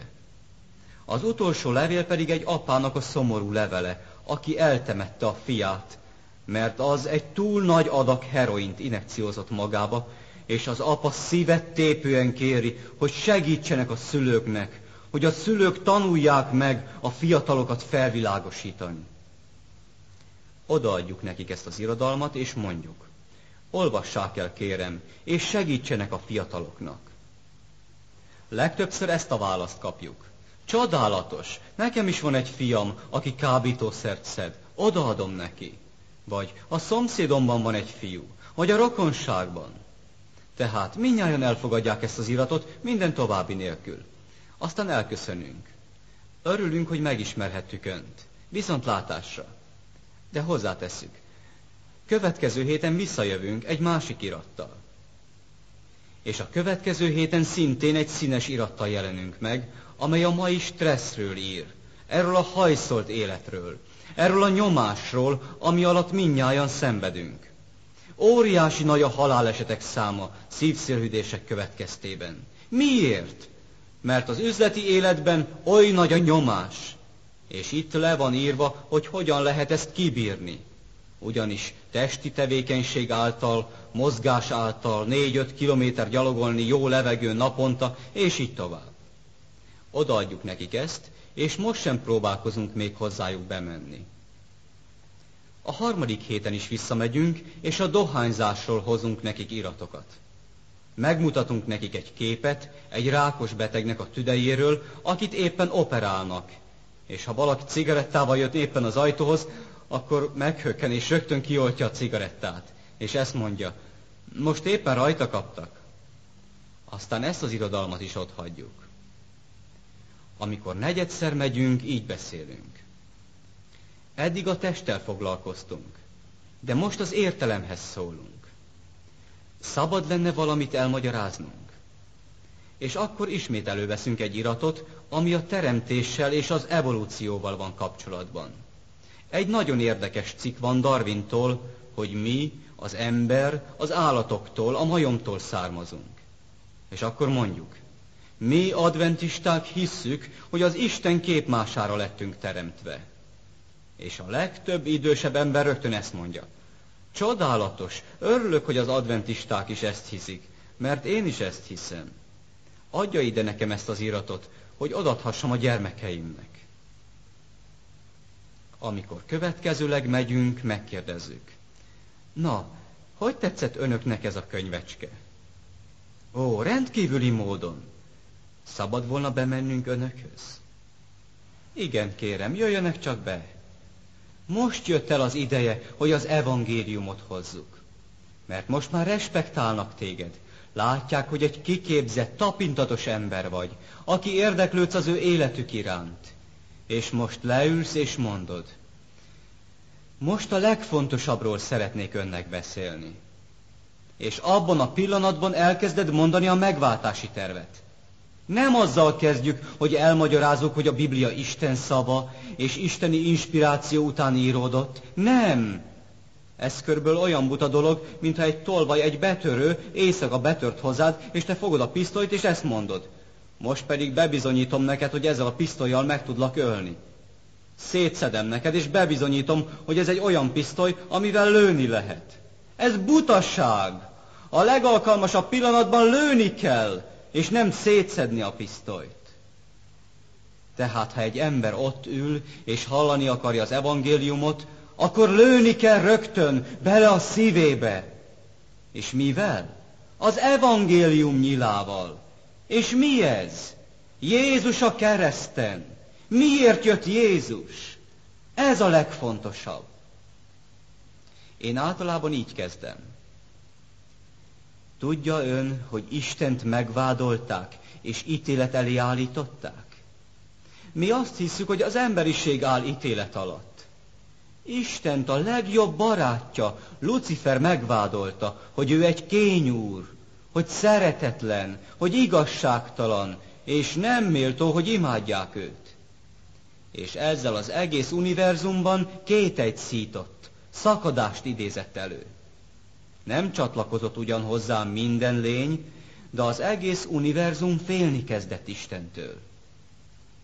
És csak a kereszten változott a helyzet. Mert Isten nem akarja azt, hogy féljenek tőle. Isten azt akarja, hogy szeressék őt. Aztán elmondom, hogy azért jött az Isten fia erre a világra, hogy bebizonyítsa, hogy ezek a vádak igazságtalanok. Hogy bebizonyítsa az ő élete által, hogy Isten a szeretet, hogy az ő kormányzata és az ő törvénye igazságos. És én hagyom mindig, hogy ők olvassák. Ezt önnek kell saját szemével elolvasni, mert ez igen érdekes. Róma 3:4. Sőt, inkább az Isten legyen igaz, minden ember pedig hazug, amint megvan írva, hogy igaznak ítéltessél a te beszédeidben, és győzedelmes légy, mikor vádolnak téged. Hallotta ezt? Amikor vádolnak téged, Isten ítélet alá került, a vádlottak padjára került. Azt mondták, hogy ő nem egy szeretetteljes Isten, nem méltó, hogy imádjuk őt. És az univerzum 4000 évig hitte ezt. Nem mindnyájan lázadtak ugyan, de félni kezdtek tőle, mert nem tudták, hogy kinek higgyenek. És csak a kereszten történt a változás. Mert azért jött Isten fia a világra, hogy bebizonyítsa, hogy az Isten valóban a szeretet. Apostolok cselekedete 10:38. Ezek a szövegek nekem mind alá vannak húzva pirossal, és az embereket hagyom olvasni. A názáreti Jézust mind kené fel az Isten szentlélekkel és hatalommal, aki széjjel járt, jót tévén, és meggyógyított mindenkit, akik az ördög hatalma alatt voltak, mert az Isten volt ő vele. Jót tett reggeltől estig, gyógyított, halottakat feltámasztott, vakok szemét megnyitotta, a süketeknek visszaadta a hallást, a szegényeket eledellel látta el. Reggeltől estig ezt mondta nekik. Én szeretlek téged, én szeretlek téged, Isten szeret téged. És ezt az ő halálával még megpecsételte. És akkor ezt a szöveget olvasom. Kolossé 1:19-20. Mert tetszett az atyának, hogy ő benne lakozzék az egész teljesség, és hogy ő általa békéltessen meg mindent magával, békességet szerezve az ő keresztjének vére által. Ő általa mindent, ami csak van, akár a földön, akár a mennyekben. Hallotta ezt? Jézus az ő halála által békéltette meg magával a világot, és nem csak azokat, amik a földön vannak, hanem a mennyeieket is. A mennyben is történtek dolgok, amiket meg kellett békéltetni, és ez a bizalmi krízis volt. Mert ezek a lények meglettek ingatva. Nem voltak biztosak abban, hogy Isten valóban a szeretet. De a kereszten minden kételj eltűnt, és újra megszerették Istent. És akkor így folytatom tovább. Annak, amit Jézus az ő életében és halálával tett, annak közvetlen kapcsolata van önnel. Annak sok köze van az ön életéhez. Mert sajnos meg kell mondjam önnek, hogy ön örök halálra van ítélve. Testvérek, muszáj a bűnnel és az Isten ítéletével kezdeni. Mert ha az emberek nem lesznek sarokba szorítva, ha nem jönnek rá, hogy ők nagy szükségben vannak, akkor az evangélium számukra nem egy nagy üzenet, nem egy jó hír lesz. Először kétségbe kell, hogy essenek, mert kivesz fel egy telefont, és kihívja fel az orvost, ha nem tudja, hogy beteg. El kell neki mondani. És így elmondtam neki. De elmondom önnek az Isten tervét, hogy ön az örök haláltól megmenekülhet. Olvassa csak el, és újra hagyom, hogy ő olvassa. Az első pont, amit elmondok neki, a bűn ténye. Itt kezdjük el. Róma 3:23. Mert mindnyájan vétkeztek, és nélkülözik az Isten dicsőségét. Mindnyájan bűnösek. Még a legjobb emberek is, akiket ön ismer, hogy az Billy Graham vagy a pápa, a legnagyobb emberek is, mindenki bűnös. Ön is, és én is. Aztán megyünk tovább. A második pont, hogy mi a bűn. A legtöbb ember nem tudja, mi a bűn. János első levele 3:4. Mindenki, aki vétkezik, megszegi a törvényt, mert épp a törvényszegés a bűn. És ha nem tudja, hogy mi a törvény, akkor természetesen elolvasom neki a 10 parancsolatot. És az rögtön meggyőzi őt, hogy már áthágta azt. A harmadik pont a bűn büntetése. És ez Róma 6:23 első része. Mert a bűn zsoldja a halál. Az első és a második halál. Nem csak az első halál, a sír, hanem a második halál, az Istentől való elszakadás.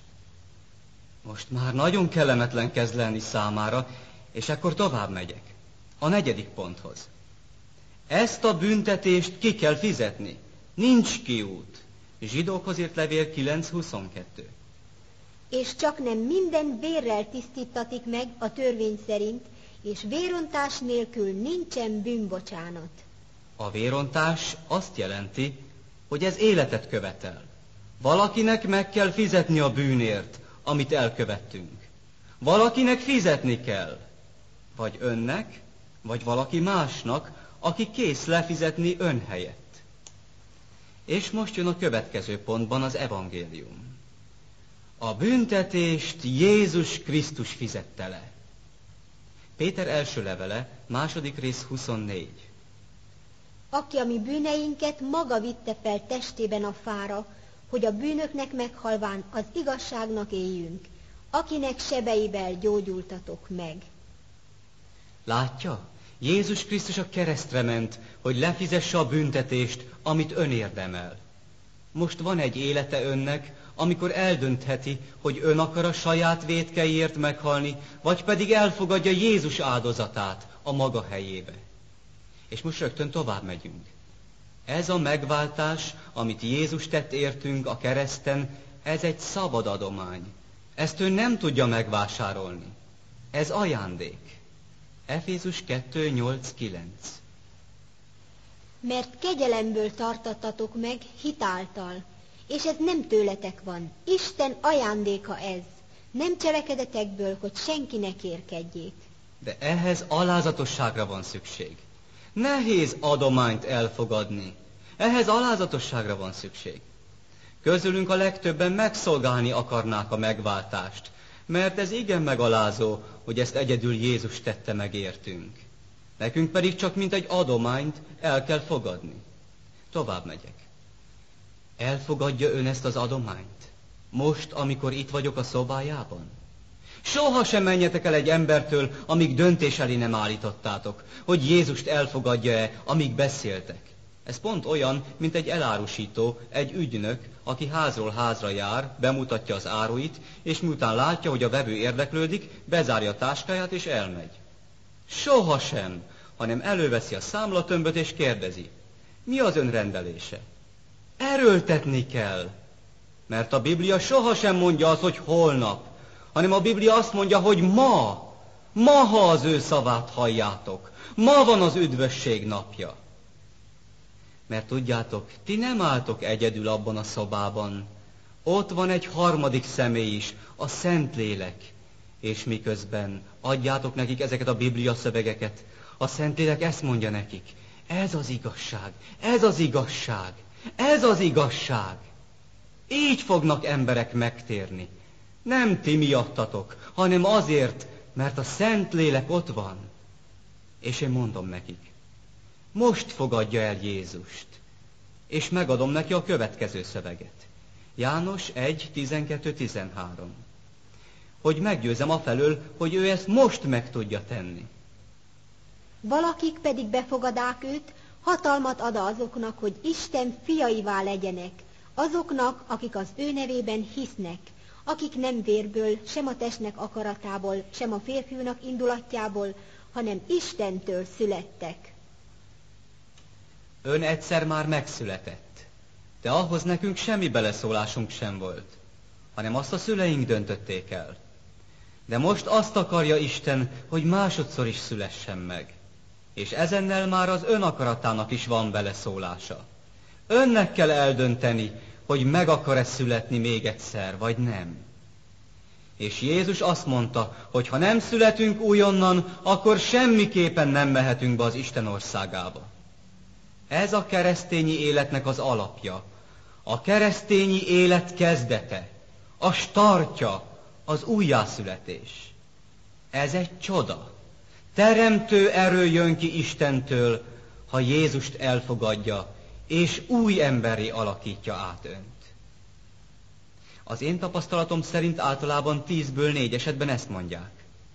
Én kész vagyok. Én kész vagyok. Ha azt mondja, hogy köszönöm, nagyon sajnálom, de engem nem érdekel. Tudjátok, mit mondok? Ezt mondom. Tudja, ön most nem engem utasított vissza, hanem Krisztust utasította vissza. Mi tehát továbbra is barátok lehetünk. Szabad volna egy másik alkalommal újra meglátogatni? Na igen, természetesen. Jól van. Úgy kell mindig, hogy eltávozz, mint egy barát.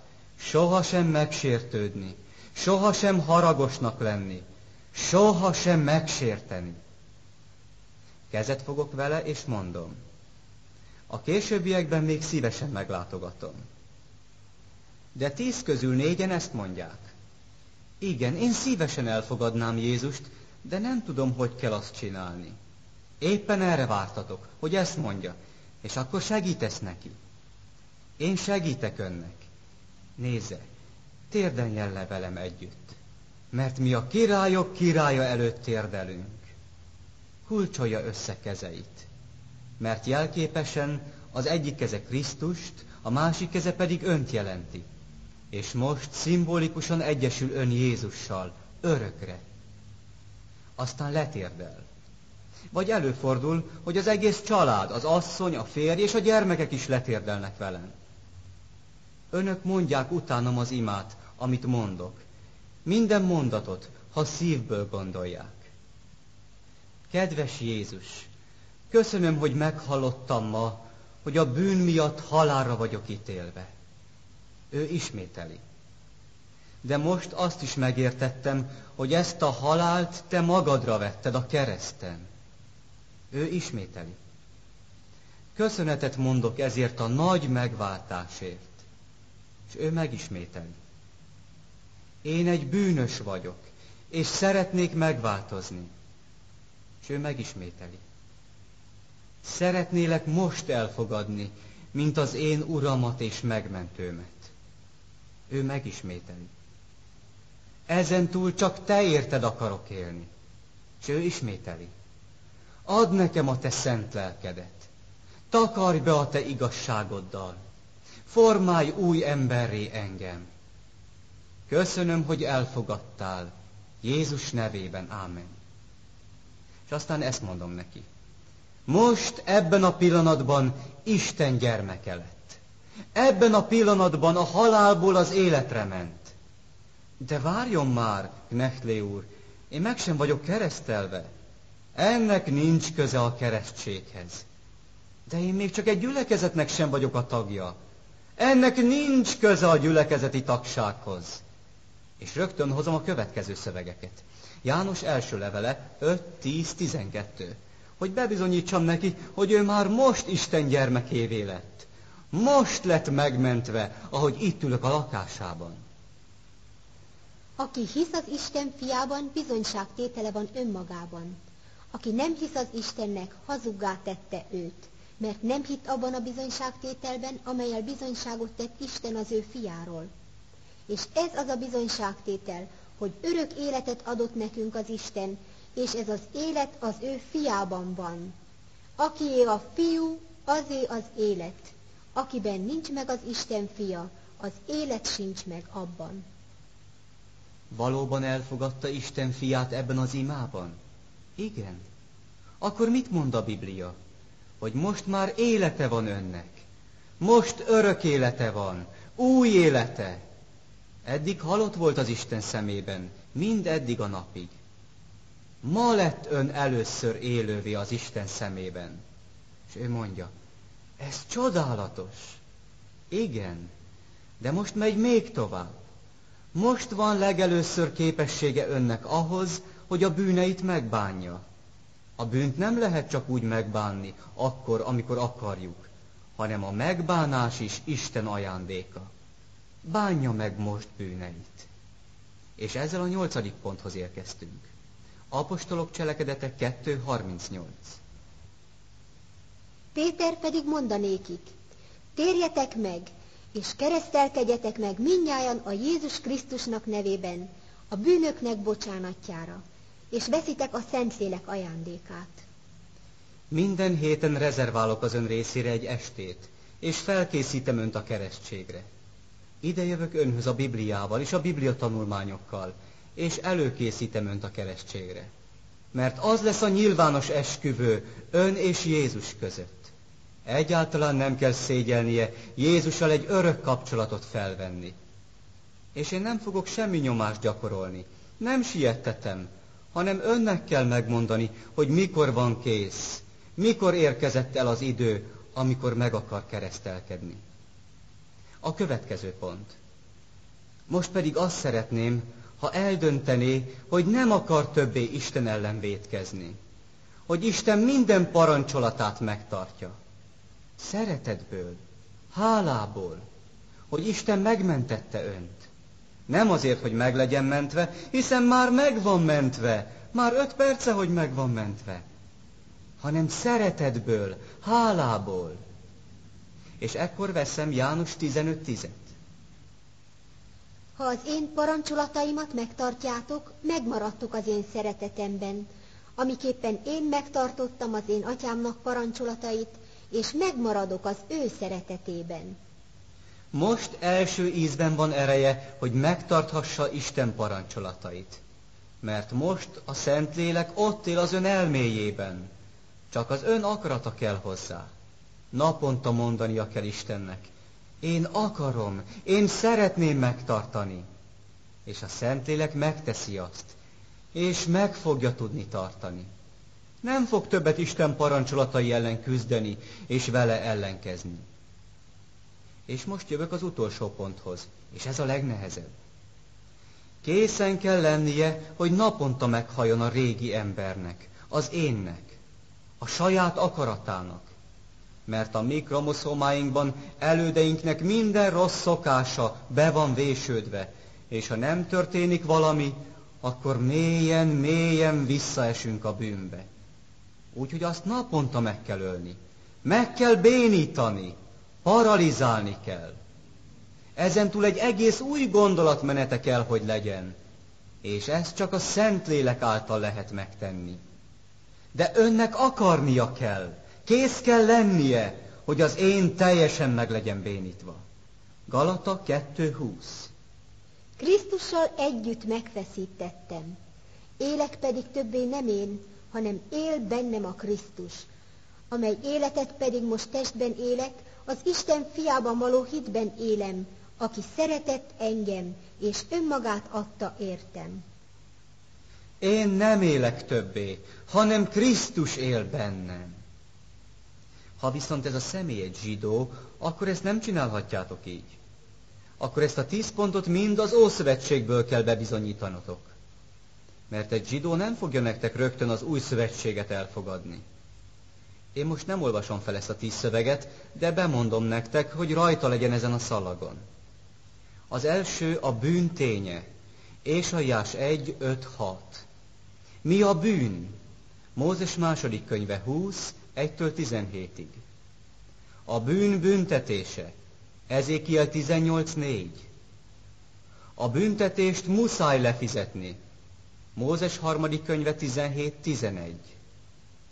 A halálbüntetést a Mesiás fizette meg. Ézsaiás 53, 5, 6 és 10. 6-szor. A megmentés egy szabad adomány. Habakuk 2, 4. Fogadja el a megváltás ajándékát, még ma. Példabeszédek 23, 26. Bánja meg bűneit. Ezékiel 18, 21-től 23-ig. Határozza el, hogy mától kezdve Isten minden parancsolatát megtartja. Mózes 5. könyve 11, 27, 28, és Sámuel első könyve 15-22. És a 10. pont, naponta halljon meg az énnek, a Szentlélek által. 51. Zsoltár 9, 12 és 19. Majd Ezékiel 36, 26, 27. Olvassátok el ezeket ti magatok. Amikor a 10 ponttal kész vagyok, akkor ezt mondom. Szeretném elmondani, hogy mi is történt ma.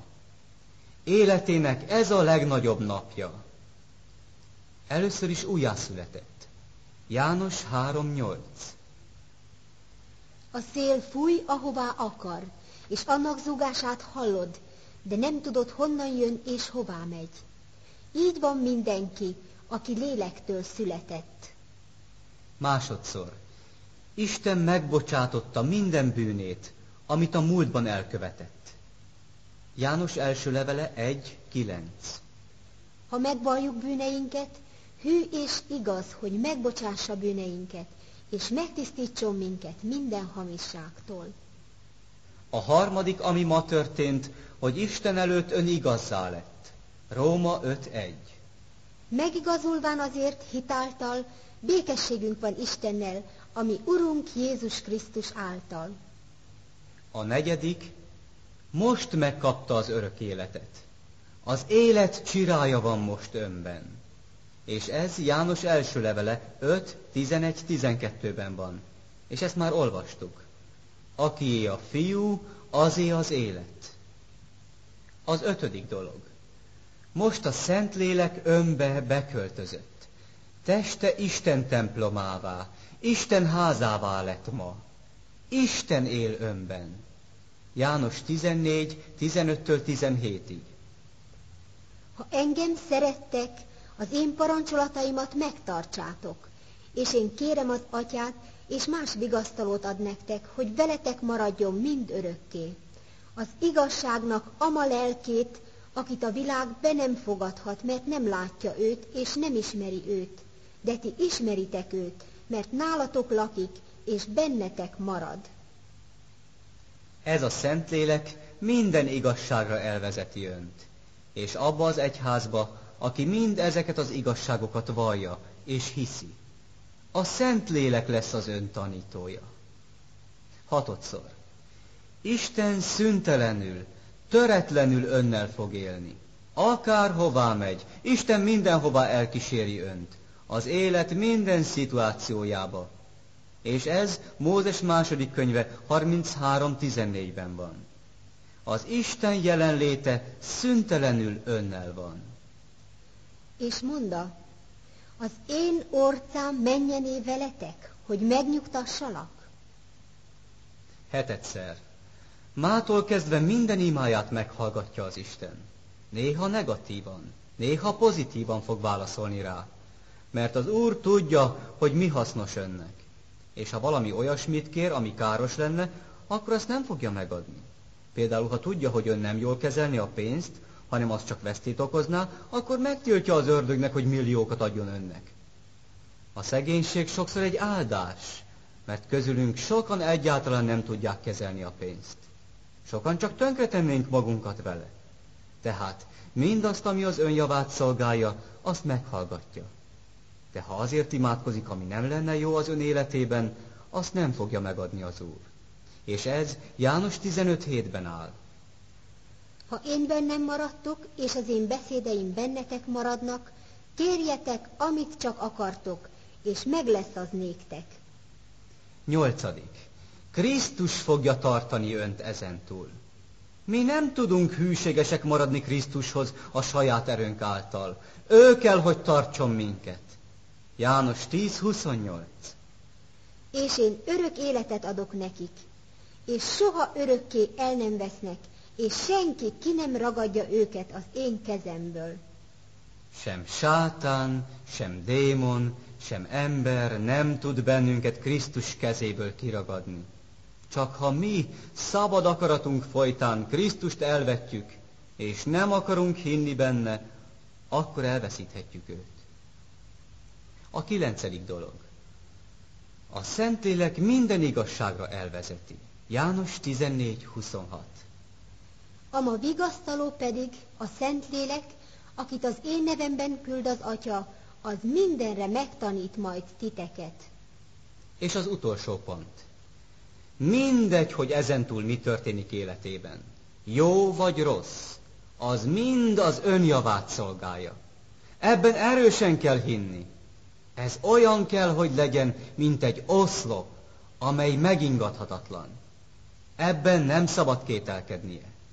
Bármi történik az életében, minden az önjavát szolgálja. Róma 8:28. Tudjuk pedig, hogy azoknak, akik Istent szeretik, minden javukra van. Most pedig ezt mondom. Tudja, sokkal könnyebb volt Krisztushoz jönni, mint Krisztusban megmaradni. Az ördög most úgy fogja önt támadni, mint még életében soha. Most hatalmas küzdelmei lesznek. Épp ezért én eljövök hetente önhöz, 1 vagy 2 órára. Ön mondja meg, hogy mikor. És én nem viszek 30 leckét, hanem csak egyet. Elkezdi az ember az első 13 vagy 14 hatalmas témával, amik a megváltási tervvel kapcsolatosak. Az Isten szeretetével, a Szent Háromsággal, a Krisztus igazságával, mik a lélek gyümölcsei, és így tovább. Ezt a sorrendet általában akkor lehet betartani, ha az illetőnek eddig nem volt vallási érdekeltsége. De ha van más speciális kérdése, egyéb hitpontokat illetőleg, ki kell térnünk a kérdésére. A cél az legyen, hogy először a megváltási tervet alaposan ismerje meg. És vagy 3 hónap múlva akkor térünk rá. Krisztus a szombatban, Krisztus a proféciában, Krisztus a halottak állapotában. Minden egyes részletét. És 37 múlva kész ez az ember, hogy megkeresztelkedjen. És ezt a laikusok teszik, és nem a prédikátor. A prédikátor csak olykor jön el, hogy segítsen, és meglátogasson. Aztán ez az ember megkeresztelkedik. De ezután kezdődik csak igazán a ti munkátok. Nehogy ezt mondjátok. Na, most már meg van keresztelkedve, most már egyedül is tovább haladhat. Nem! Hanem megmondom neki. Most a keresztség után még nehezebb lesz, hogy hűséges maradjon, és így minden héten egyszer újra eljövök, és együtt tanulunk. Ez hetenként 1 estébe kerül nektek. De ez egy egész kis áldozat, ha arra gondoltok, hogy mit tett Jézus értetek.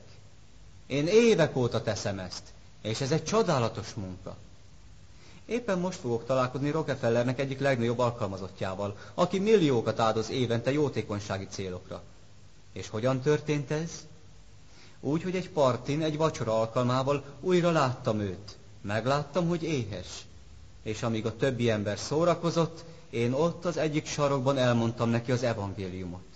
És ő mondta, csodálatos, mondj többet róla.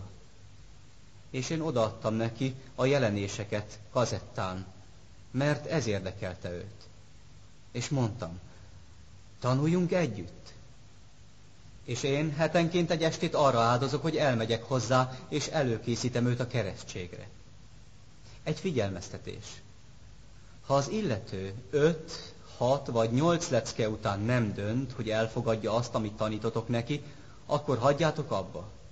Az ördög nem akar egyebet, mint hogy egy egész évben elfoglaljon titeket egy olyan személlyel, akinek semmi szándéka nincs, hogy megkeresztelkedjen. Ezt finom érzéssel meg kell, hogy beszéljétek a Szentlélekkel, hogy adjon egy jelt, hogy mikor kell abba hagyni egy személlyel, aki nem akarja elfogadni az igazságot, aki nem akar tovább haladni. Tehát ha 5-6 lecke után ezt mondja nektek, nem, ezt nem fogadom el, ezt sem fogadom el, akkor ezt mondod. Kérem, most jobb lesz, ha abba hagyjuk. Mert tudja, oly sok más ember van, aki érdeklődik, aki tanulni szeretne, és elfogadni ezeket az igazságokat. Sajnos nem tölthetek el itt több időt, ha nem tudunk előre haladni. Nézze, mi továbbra is barátok maradunk. És csak szóljon nekem, hogyha meggyőződött, ha készen van ezt az igazságot is elfogadni. Szóljon, és én visszajövök. Viszontlátásra. Ezt kell tennetek, mert különben előfordulhat, hogy évekig dolgoztok egy emberrel, és egyáltalán el sem fogadja. És még valamit. Amikor én adventista lettem, feleségem nem akar tovább velem összedolgozni. Nem akarta, hogy én az embereket az adventista egyházba vigyem. Ő ezzel a 200 emberrel, akiket Jézushoz vezettünk, minden héten találkozik a templomban egy episzkopális prédikátor vezetésével. El sem tudjátok képzelni, hogy imádkozom érte, hogy ő is adventista legyen, hogy újra elkezdhessük otthonunkban ezt a szép evangelizációt. 1963-ban azt mondta az Úr, ez az ajtó be van zárva előtted. Sokat kérdeztem, mit akarsz, Uram, hogy tegyek? Azt akarom, hogy ébresztő prédikátor legyél, hogy az én juhaimnak, ezek vagytok ti, adventisták, azoknak prédikálj. Ezért lettem ébresztő prédikátor. Így hát 63 óta minden hétvégén egy másik városban vagyok, hogy a mi gyülekezeteink tagjainak beszéljek Jézusról, hogy közelebbről beleszeressetek Jézusba. De én még nem adtam fel a reményt az evangelizációra Nókénemben, ahol lakom. Én azt kérem az Úrtól, hogy azokat a lelkeket mind adja nekem. És tudjátok, ez az ima már kezd meghallgatásra találni. És ezt még elmondom végül nektek. Eközül a 200 ember közül, akiket Jézushoz vezettem, és a presbiteriánus gyülekezetbe, akik aztán engem látni sem akartak tovább, mert a feleségem olyan rossz dolgokat mondott az adventistákról, egyszer csak közülük az egyik házaspár felhívott és mondták. Emilio, a mi egyetlen kisfiunknak leukémiája van, ez vérrák. 6 héttel később hívott fel, miután már a gyermeket kóboltsugarakkal kezelték. Kérünk, gyere el, mondták. Elmentem. A gyereknek már egy szál haja sem volt. Szörnyű sápadt. Már egyenesen sem tudott menni. A szülők sírtak. Kezembe vettem a gyermeket, elővettem egy csodálatos, szép képekkel illusztrált gyermekbibliát, és úgy ültettem az ölembe, hogy a könyvet jól láthatta. És aztán az egyik történetet a másik után meséltem el neki. Minden alkalommal, amikor megálltam, azt mondta a kicsi. Tovább, Knechtlé úr, tovább! 1,5 óra után olyan boldog volt, ezek után a történetek után. És aztán mondtam neki. Most pedig lefektetlek. És a Szentlélek úgy vezetett engem, hogy ezt mondtam a szülőknek. Gyertek ide, térdeljünk le, és imádkozzunk. Kezembe vettem ennek a kisgyermeknek a kis kezét, akire azt mondták az orvosok, hogy hamarosan meghal. Fogtam a kezét, és mondtam. Uram, gyógyítsd meg őt! Mutasd meg, hogy a te hatalmad ugyanolyan nagy, mint 2000 évvel ezelőtt. Mutasd meg ennek a 2 embernek, hogy te élsz, és hogy az imákat meghallgatod. Ha az a te akaratod, gyógyítsd meg ezt a kisfiút. Aztán ránéztem a szülőkre, és kérdeztem. Mit adtok enni ennek a gyermeknek? És ők mondták. Évek óta csak 2 dolgot kíván. Semmi más nem akar. És mi ez a 2 dolog? Fekete tea és disznóhús. És én mondtam. Ebben a pillanatban abba hagyni. Azonnal abba hagyni. És rögtön megmutattam nekik Mózes 3. könyve 11. fejezetéből, hogy az a hús nem evésre való. Az igen veszélyes. És másodszor, az a tea egy olyan savat tartalmaz, amely a gyomorfalat megtámadja, és az idegsejteket rombolja. És mondták, hát ezt nem is tudtuk. Ettől a naptól kezdve friss gyümölcsöt adjatok neki, friss zöldséget és vizet. És én eljövök hozzátok oly sokszor, ahogy csak tudok, hogy imádkozzak veletek, és hogy lássam, hogy mindent helyesen csináltatok. 3 hónap múlva a gyermek 100%-ig meggyógyult. A kórházban a hátgerincéből velőt vettek, hogy analizálják, és a ráknak már nyoma sem volt. A család olyan hálás, a férfi minden esetben megragadja az alkalmat, hogy halljon engem, ha beszélek. Minden irodalmunkat elfogadja. Az ajtó most szélesen kitárult. Ezt tette az Úr. Ha be vagytok töltve a Szentlélekkel és az Isten szavával, akkor csodákat tesz az Úr mindannyiatok által. Mindnyájan prédikálhattok úgy, ahogy én prédikálok. Mindnyájan bizonyságot tehettek úgy, ahogy én bizonyságot teszek. Mindent meg tudtok tenni, amit én. Én egyáltalán nem vagyok Isten előtt egy speciális eset. Én csak mindenemet odaadtam, amin van, és ami vagyok. És mindent elfogadtam, ami ő, és ami az övé. És ezt mindnyájan megtehetitek. Tűzlángok lehettek, és városokat lángba boríthattok a szeretet tüzével. És én remélem, hogy ez meg fog történni, hogy felébredtek, hogy még ma döntötök, hogy megváltoztok, hogy új életet kezdtek, és mélyebb bűnbánatot, több időt Jézussal, és hogy bizonyságtevői lesztek. Akarjátok ezt? Segítsen az Úr nektek ebben. Imádkozzunk. Csodálatos Atyánk, trónod elé jöttünk, mint a te adoptált gyermekeid. A te szent fiad vére által megvásároltál minket. Épp ezért beléphetünk a te tróntermedbe minden kopogtatás nélkül, hiszen a gyermekeid vagyunk. Itt állunk színed előtt, nézünk szemedbe, és mondjuk: Úrunk, világíts általunk, add nekünk a te világosságodat, a te szeretetedet, a te igazságodat, hogy a mi orcánk, a mi hangunk, a mi életünk, a mi szavunk a te szeretetedet, a te igazságodat, a te erődet sugározza ki, hogy az emberek éhséget és szomjúságot kapjanak szavaink és tanításaink után. Segíts nekünk összebarátkozni a világgal, hadd segíthessünk minden embernek az ő szükségeiben. Fizikai szükségeiben, szellemi és lelki szükségeiben. Minden szükségükben, amiben csak vannak. Hogy meglássák, hogy mi valóban szeretjük őket.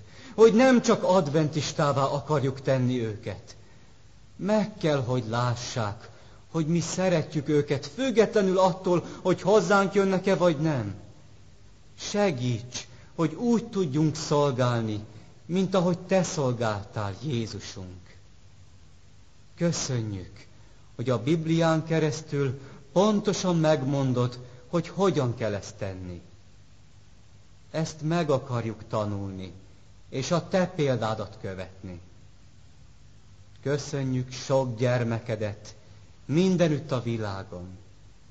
Ezek az emberek, ezek a világ sói, ezek a legdrágábbak neked az egész világegyetemben, hiszen értük haltál meg. Ezek a te gyöngyeid, a te gyémántjaid, érettük hagytad el trónodat. És most itt állunk szolgálatodra. Használd fel őket. Vigyék a te evangéliumodat, hogy az egész világ te rólad beszéljen. Segíts nekünk, adj bátorságot, Urunk. Hisszük, hogy megteszed, és most mindent megváltoztatsz. A te szép, erős nevedben imádkoztunk.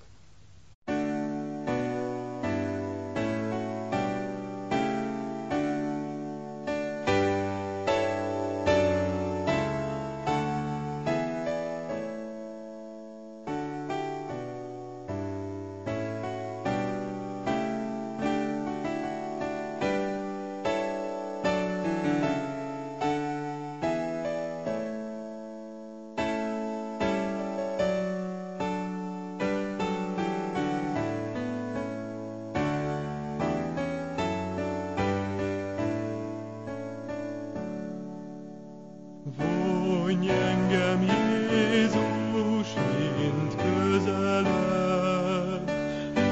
így vezesd menny felé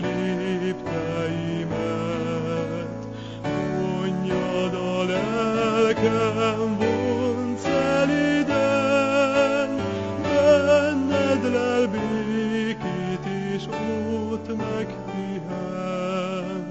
Benned lel békét, és ott megpihen.